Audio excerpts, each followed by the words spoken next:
I never cheated on you. Yes, you did. No, I didn't. When I chose to meet It you, is. I chose to be with you.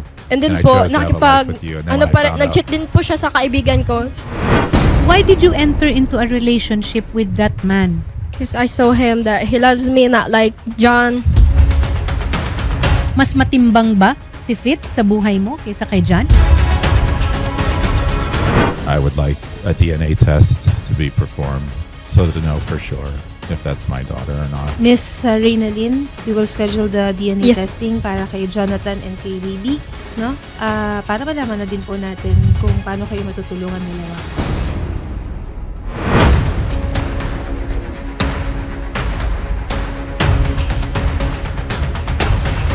So we will be traveling to Angeles, Pampanga today to have your DNA testing.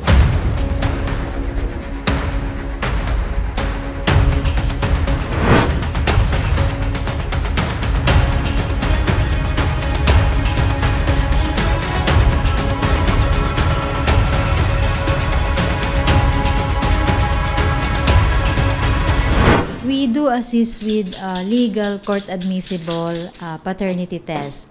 That is the confirmation of the biological relationship between an alleged father and a child. We do also recommend that the mother is tested. If she is willing, everything will be documented. We will require you to sign our legal consent forms. And also, you will be required to submit identifications just to support the informations that you will provide on our forms. The process of this test takes about 2 to 3 weeks, and we send the DNA samples to our partner laboratory in the USA. Sir, for the record, are you willing to take a paternity testing? Yes, ma'am. And you, ma'am, is it okay to you to get your child paternity testing? Yes, ma'am. So are you also willing to take your DNA sample here? Mm-hmm.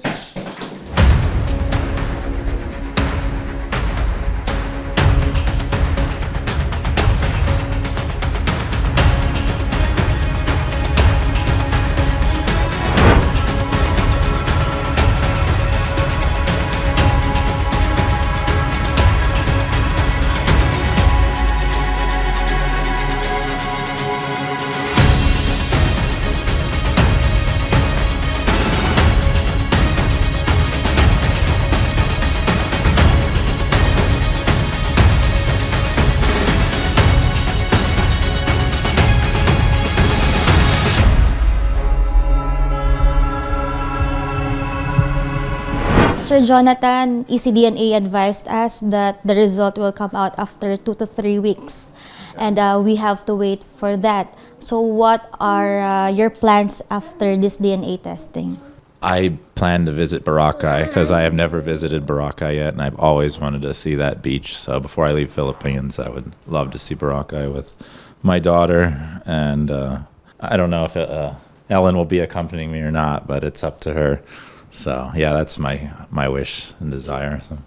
So our plan with Reynalyn and the child is we will sponsor her ticket going to Bacolod while we were waiting for the result of the DNA.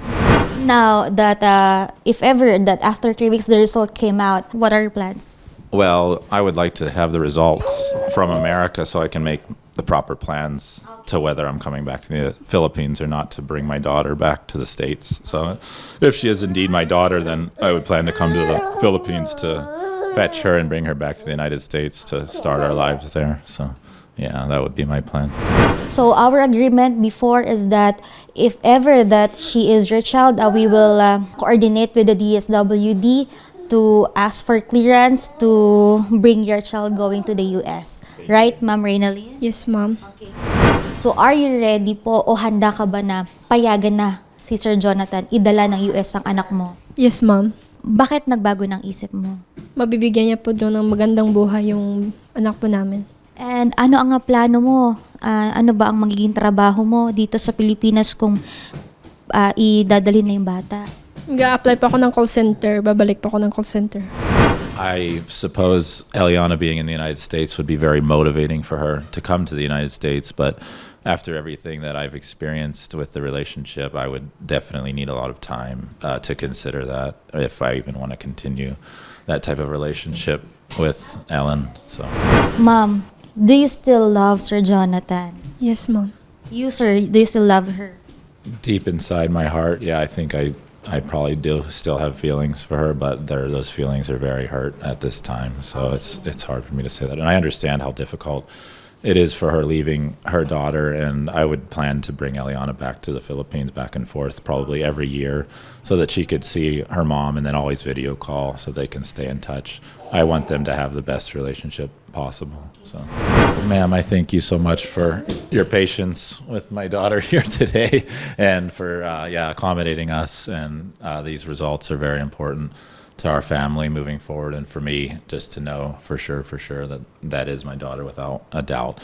I definitely have grown so attached to my daughter and love her more than anything in this world. So I hope more than anything that the results are positive and that I am indeed her biological father. But yeah, I thank you for everything and for your time, and the Tulfo staff for all the assistance and everything in this matter. It means the world to me. Idol RAFFY TULFO, thank you so much po. Dahil siguro masasolve na tong problem namin. Yun lang po. ECDNA is here to assist you with your DNA testing needs. We have a good team and accessible team that can answer your questions. If you have, if you need consultations, you can always call us at our advertised website and contact numbers at our ECDNA Philippines Facebook also. Attorney Ayla, kanina nakausap ko si Reynalyn, and actually nagre-request siya not to perform or not to announce the DNA result kay Jonathan Kerr. Bakit biglang ayaw niyang dati, sure na sure siya, willing na willing, di ba? Yes. Ngayon po, she's not answering any of our call. Have you had any communication with her, Jonathan? The last communication was probably like 3 days ago. Okay. I just made a decision to block her because she was nonstop harassing me and also my new girlfriend while we were on vacation in Boracay. You have a new girlfriend? Wait a minute. Kaping mainit. Yes. Her, and she's the one who messaged me on Facebook, and we started talking. Yeah, she's with me now. Well, good luck on your new relationship. I hope this works out. Thank you. The DNA results are here. This is from Easy DNA Philippines. They are our accredited DNA testing center. Sir Jonathan, what do you think is the result here? Is it a positive or negative? I'm 99% sure that I am the father. I feel it in my heart that she is my child 100%. So, but I would like to know for sure. In the Philippines, we have a name for that. We call that lukso ng dugo. In English, it's an instinctive and intuitive emotion and feeling of affinity because of blood relation. That's what you call it. This report may not be used for legal matters in the United States of America or its territories without the express written consent of the laboratory director. Yan. If Jonathan wants to use this for whatever purpose in the United States, then we will have to ask permission. Just in case, if you're saying that you're very sure, then why do we need this at all? Because I want to be 100% sure that that's my child. If I'm going to continue supporting Eliana Rose as their father, I want to know for sure, especially with all the cheating allegations and her admitting to cheating on me and having a boyfriend during the time that I first met her when I believe conception happened. So there's a possibility, of course. Would your feelings towards the child change if, just in case, if the child is not yours? I think that would be very hard to accept for me, to accept the fact that she's not my child. If I would continue wanting to be involved in her life or not at that point, I may just want to walk away from the situation if she's not my child. But if she is my child, I would want to support her and love her 100% because I'm very much attached. Our netizens are saying that maybe the mother is hiding something. No? but most of them are excited. I can feel my heart racing now, honestly, but it's just more anticipation and excitement just to know the truth. The test was done on ano ba date? March 10. March 10, Attorney. 2025. After samples were collected from the mother, the child, and the alleged father. You're still an alleged father because of the DNA test. Statement of results. The alleged father, Jonathan Michael Kerr, you are not the father. Wow. The father is excluded as the biological father of the tested child. This conclusion I'm shocked. is based on the non-matching alleles observed at the STR loci listed above with a DI equal to 0. The probability of paternity, I'm sorry to say, is 0%.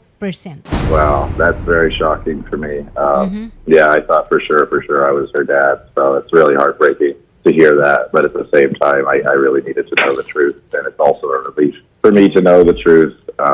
It's very hurtful, though. Everything that she has done and put me through is very traumatic, and I can't even Yes. believe what I'm hearing right now. It's almost surreal. But We're very Yeah. sorry. We're very sorry that it has come to this, Jonathan. But DNA results they cannot lie, and at the very least, it would have put closure on this situation. I Yes, am ma'am. just wondering. You may need this, and it will have to be certified and approved by the director in order to set the record straight, because the U.S. Embassy, as I understood it, has issued a record of birth recognizing the child as yours. Is that correct? that's correct, ma'am. And she has a U.S. passport, which I have in my hand, and also the certificate of birth abroad. So, yeah, we need to set the record straight.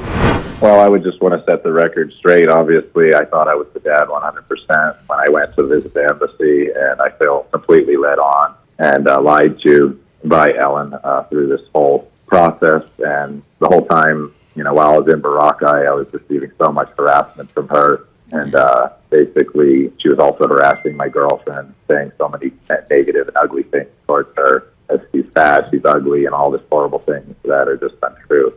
And very hurtful to me and also to her father to hear those things, and posting things on the internet that were completely inappropriate and disrespectful and shameful. So I'm very hurt by everything that she has done to me up until this point. And I really don't know what to say. It's a relief at the same time. It's very hurtful because I was 100% invested in being a family with Ellen, but I'm so thankful that this came out before I brought her back to the United States, and thinking Eliana Rose was my child and starting a family with her, and then finding that out later on, it would have been even worse. So I'm so thankful to you and the RAFFY TULFO staff, Senator Tulfo, and your host there. I'm sorry I never got your name, but I respect all the whole staff and everything you guys do to bring truth to matters like this, because if it wasn't for you all, maybe the truth would have never come out.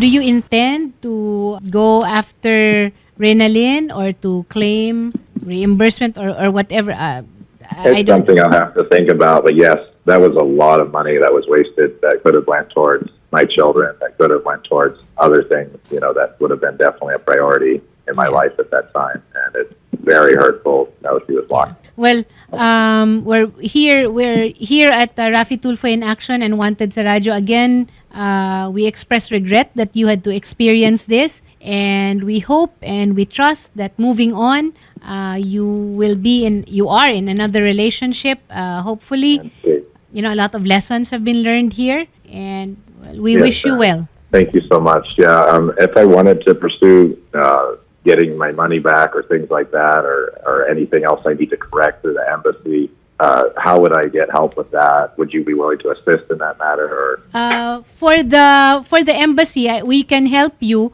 with respect to having this document certified, or because it says that the director will have to make some kind of additional certification on this. So maybe the best thing to do is for you first to go to the embassy and ask them what the requirements would be to correct the recognition of birth. Okay. And then we can direct you to the appropriate agencies that can help you.